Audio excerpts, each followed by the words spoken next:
Now there's one final principle I want to highlight before we start moving through history again, and that's something called the Hegelian principle.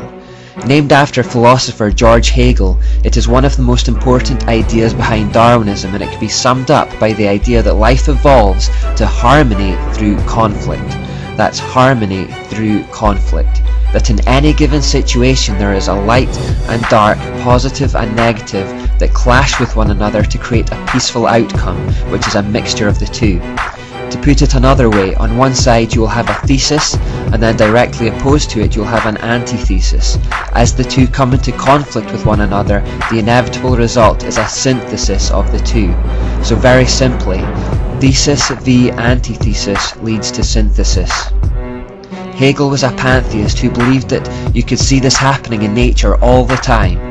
Freemasons and occultists everywhere believed that this basic principle could then be used to help bring about a singular one world order. As I mentioned previously, one of the mottos of the Illuminati is order out of chaos. Like eugenics, they attempted to artificially advance a process that they believed was already happening naturally. Because the goal of Satan was to reverse the scattering and fragmentation that had happened in Babylon to return the world to a singular system, the idea was to keep clashing opposing ideologies together to create conflict, which would eventually lead to peaceful solutions and unity, or synthesis in other words. Do this over and over and over, and with the passing of time, all ideas would converge back into a single point. So the idea of the Illuminati was to deliberately set up opposing ideas to one another in the knowledge that the conflict would eventually cause the two to compromise and reach a middle ground. British politics is a great example of the Hegelian principle in action. Originally there was a left-wing Labour Party and a right-wing Conservative Party, and they were very distinct and stood for very different ideas. Through the years of rubbing them up against each other, however, they have both now compromised and gradually moved into the centre ground, to the extent that the British public now has no real choice at the polling office. They are voting for basically the same ideas and the same party dressed in different colours. It's partly through the Hegelian principle that the world is gradually homogenising and separate cultures are beginning to merge into one another.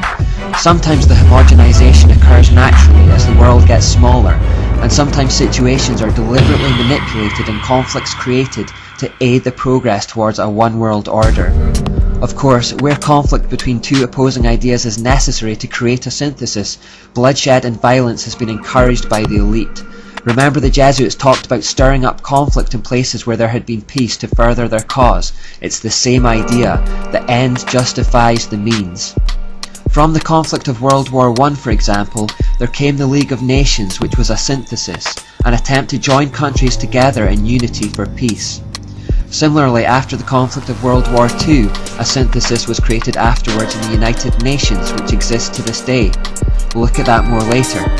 Wars are a win-win situation for the elite because they don't have to fight them personally, they help keep populations down, which is one of their main aims as we have already seen, and commercial enterprises often make a lot of money from them at the expense of taxpayers.